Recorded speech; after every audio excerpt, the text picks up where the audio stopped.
of the knowledge and tools of the life cycle initiative do you find most useful, and what is the feedback that you've gathered? The life cycle management, how business uses it to decrease footprint, create opportunities, and make value chains more sustainable. That is one of the dearest publications from the initiative. I also want to mention that, at least in Latin America, one of the methods that has been used and has been raising a lot of awareness, and it is being used by companies, is the VULCA, the Water Use in LCA. More than 60 companies already have their case studies in the Water Hub, the Water Action Hub of the UN Global Compact. Mexico, Colombia, Peru, Chile, and Brazil have been working, companies from those countries have been working with the water use in LCA method. There are approaches that seem not so life cycle assessment, but the life cycle approach, the life cycle thinking.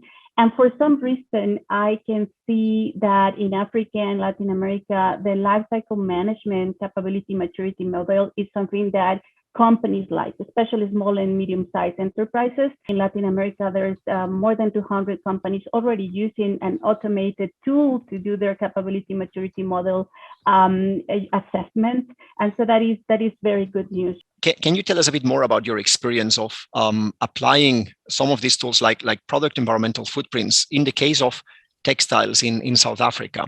Yeah, currently we've been contracted with UNEP to do PEF studies on SMMEs in the clothing and textile sector, which is quite an important sector in South Africa, as you know. I would say we are leading edge in working with the companies and trying to identify what is their environmental footprints by starting to look at life cycle inventory data, starting to collect data. So we've actually had quite a bit of training from the experts as well when it comes to PEF. And also we're working with organizations such as CADI to bring PEF studies to the organizations to make them understand how valuable this will be for them, and how they can actually translate that information ultimately, which is life cycle based information, to become more beneficial and advantageous to them. Like, maybe they could access the European market, for example. How the EU is using life cycle thinking and tools in the processes in Europe for policy making. I think life cycle assessment has become an essential component of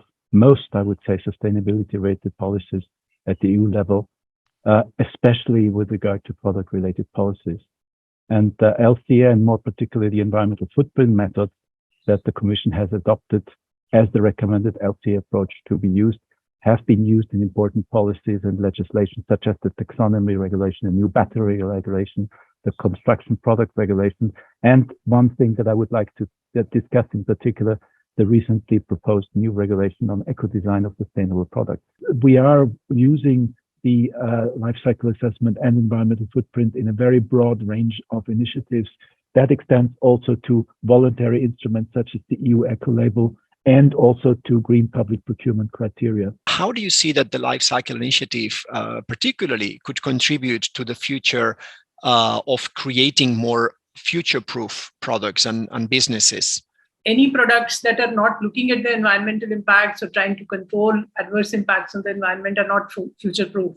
So the kind of products that will embody our current ideas on how environmental conservation can be promoted is going to impact what products evolve and what products are considered as future-proof. To me, it is very obvious that unless we are thinking in life cycle terms, we will never be able to future-proof ourselves. Broadly speaking, we have industry that needs to use life cycle tools.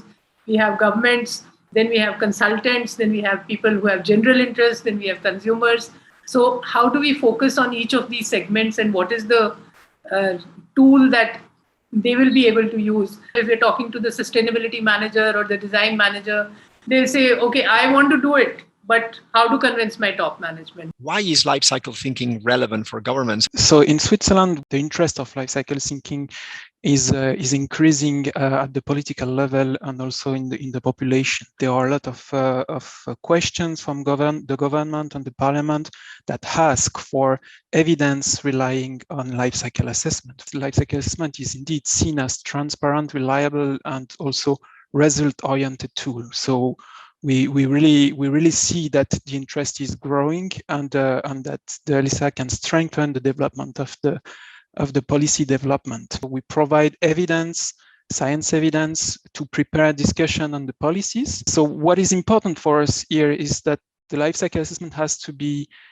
conclusive, simple, and to handle, and transparent. And so I think that in that sense, some of the work developed by the Life Cycle Initiative, such as the Global Guidance on Environmental Life Cycle Impact Assessment, so GLAM, is of strong interest for us, for instance, because it will really strengthen the impact assessment that we can use to give information to policymakers. How do you feel about using weighting methods for combining different environmental impacts? In Switzerland, we do have developed a method which is relying on ecological scarcity. It weights all the environmental indicators according to the objective of the Swiss Confederation. We can weight all the indicators into one single score.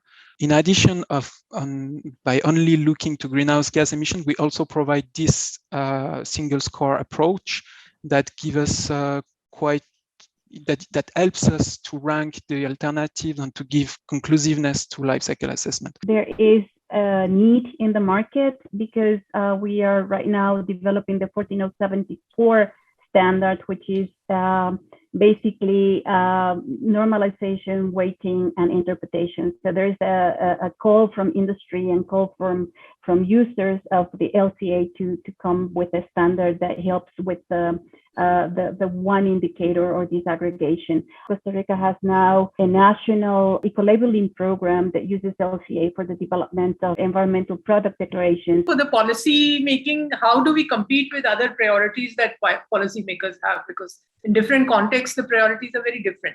Mainstreaming is about converting people to actually go down to that SMME and tell them, like, start looking at life cycle thinking. And Nadia mentioned life cycle management, the capability maturity model, which we've used extensively in South Africa.